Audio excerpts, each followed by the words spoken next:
Peter Mintzberg is CEO of one of the world's most famous crypto brands. But, even within the industry, he is not a familiar name. Unlike his predecessor at Grayscale, who was a fixture of TV and social media, Mintzberg has stayed entirely out of the public eye since the company announced his appointment nearly a year ago.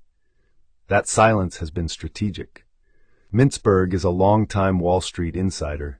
His most recent stint was global head of strategy at Goldman Sachs, but is a relative newcomer to crypto, which has a distinctive culture of its own.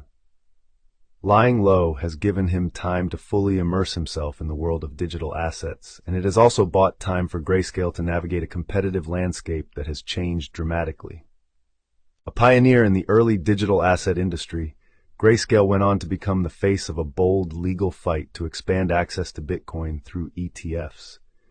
Now, though, the company finds itself competing with both traditional crypto firms and giant newcomers like BlackRock, while also figuring out how to offset huge outflows from what was long its core product. This was the challenge awaiting Mintzberg when he took the reins. In his first interview as Grayscale CEO, he revealed he is now ready to step into the public eye and shared plans for the company's future. Grayscale's strategic challenge. Mintzberg, who is in his 50s, has a salt and pepper beard and a friendly affect that masks an extraordinary drive and ambition. Born in Rio de Janeiro to a lower-middle-class family, he was determined at a young age to ascend to the top of the U.S. business world, and worked incessantly to get there.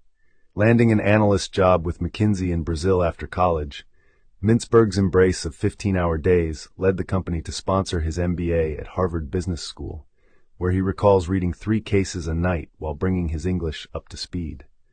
Upon graduating, Mintzberg co-founded an asset management company before moving up rapidly in the world of finance, ascending to senior management positions at BlackRock, Oppenheimer Funds, and Apollo.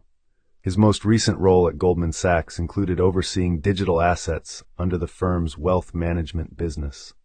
Mintzberg has proved he can operate at the highest levels of Wall Street, but now he must prove he can transfer those skills to the crypto context. At Grayscale, he enjoys the benefit of a familiar brand and reliable cash flow, but he also faces a major strategic challenge. For years, Grayscale enjoyed a first-mover advantage by building a series of trusts to hold crypto, most famously the Grayscale Bitcoin Trust, or GBTC, that could be bought in the form of shares on the stock market. At a time when regulators had yet to approve a Bitcoin ETF, Grayscale raked in revenue thanks to annual 2% management fees it charged to hold its customers' pool of Bitcoin assets, whose value at one point swelled to nearly $28 billion. In January of 2024, however, the Securities and Exchange Commission, in response to a successful court ruling in favor of Grayscale, ruled that Bitcoin could be sold in the form of low-cost ETFs.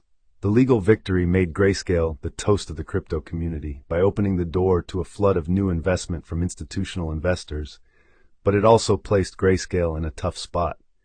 It could slash the fees on GBTC, which the company converted to an ETF, to keep its customers from fleeing to cheaper rivals, but that would also mean a hit to Grayscale's main source of revenue.